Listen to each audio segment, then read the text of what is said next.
ఓం శాంతి 21/10/1975 అవ్యక్త బాప్దాద యొక్క మధుర మహావాక్యాలు.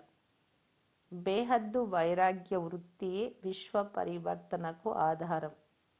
విశ్వాన్ని క్రొత్తగా పరివర్తన చేసేవారు సర్వాత్మలకు పరమ ప్రియుడైన శివబాబా నవ విశ్వ నిర్మాణానికి ఆధారమూర్తులైన పిల్లలతో మధుర సంభాషణ చేస్తూ పలికినటువంటి అమూల్య మహావాక్యాలు.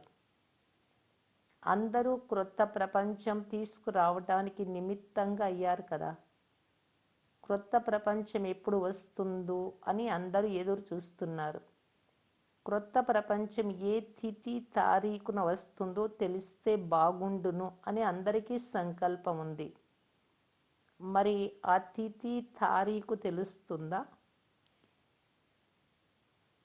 త్రికాల దర్శులు కదా, కనుక తప్పక తెలియాలి. 3 కాలాలు తెలిసిన వారికి భవిష్యత్తు కూడా వర్తమానం వలె తెలుస్తుంది. అంతేకాదు, భవిష్యత్తును తెలుసుకునేటందుకు ఆధారం కూడా వర్తమానమే. క్రొత్త ప్రపంచంలోకి వచ్చే వారు కూడా బ్రాహ్మణులే. క్రొత్త ప్రపంచంలోకి ఎవరైతే రానున్నారో వారి వర్తమానం ఆధారంగానే భవిష్యత్తు యొక్క తిథి తారీఖు స్వతహాగానే తెలుస్తుంది. క్రొత్త ప్రపంచం అని అంటున్నారు కదా. మరి క్రొత్త ప్రపంచానికి అధికారి ఆత్మలలో కూడా క్రొత్తదనం ఉండాలి కదా. ఏ పాత సంస్కారము లేదా సంకల్పము లేదా మాట లేదా నడవడిక ఉండకూడదు. ఇప్పుడు కూడా పరస్పరంలో నడవడికను చూసి ఇది వీరి పాత సంస్కారము అని అనుకుంటారు. ఇప్పటి వరకు వీరిలో ఈ పాత సంస్కారం లేదా నడవడిక పోలేదు అంటారు. ఇలా ఏ విషయంలోనూ పాతదనం అనేది ఉండకూడదు. సంకల్పాలలో కూడా పాత స్వభావ సంస్కారాలకు వశం అవ్వకూడదు. ఎప్పుడైతే ఎక్కువ మందిలో లేదా ముఖ్య ఆత్మల్లో ఇలాంటి నవీనత కనిపిస్తుందో అప్పుడే క్రొత్త ప్రపంచం యొక్క తిథి తారీఖు స్పష్టమవుతుంది. ఎవరైతే నిమిత్తమైన ముఖ్య ఆత్మలు ఉన్నారో వారిలో నవీనత మరియు పరివర్తన అనుభవం అవ్వాలి. వారి పరివర్తన ఆధారంగానే విశ్వ పరివర్తన యొక్క తారీఖు ప్రత్యక్షమవుతుంది. విశ్వ పరివర్తనకు ముందు విశ్వంలో ఉన్న సర్వాత్మలలో వైరాగ్య వృత్తి రావాలి. ఆ వైరాగ్య వృత్తి ద్వారానే బాబా పరిచయాన్ని ధారణ చేయగలుగుతారు. ఆత్మలైన మన తండ్రి వచ్చేశారు అని గ్రహిస్తారు. ఎలాగైతే విశ్వాత్మల్లో వైరాగ్య వృత్తియే పరివర్తనకు ఆధారం అవుతుందో అదేవిధంగా ఎవరైతే నిమిత్తమై ఉన్నారో వారిలో కూడా సంపూర్ణ పరివర్తనకు ఆధారం బేహద్దు వైరాగ్య వృత్తి అవుతుంది. కనుక సంఘటనలో కూడా బేహద్దు వైరాగ్య వృత్తిని తీసుకురావటానికి పురుషార్థం చేయండి.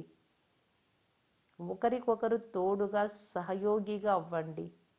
ఎప్పుడైతే వైరాగ్య వృత్తి ప్రత్యక్ష రూపంలో ఉంటుందో అప్పుడు పాత స్వభావ సంస్కారాలు చాలా త్వరగా మరియు సహజంగా ఆ వైరాగ్య వృత్తి లోపల గుప్తమైపోతాయి.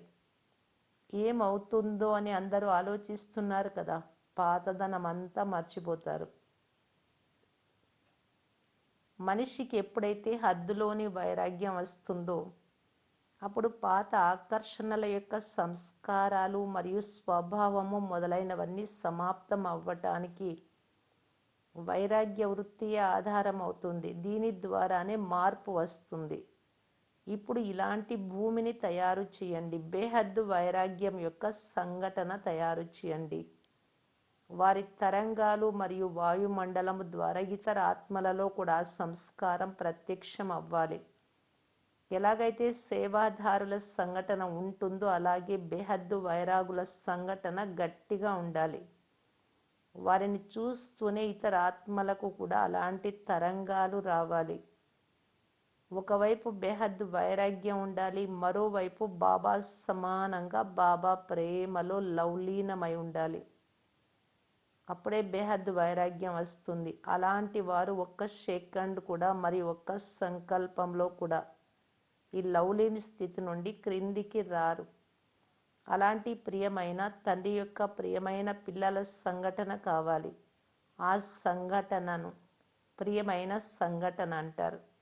ఒకవైపు అతి ప్రేమ, రెండవ వైపు బేహద్దు వైరాగ్యం, రెండింటి యొక్క సంఘటన వెనువెంట ఉండాలి మరియు సమానంగా కనిపించాలి.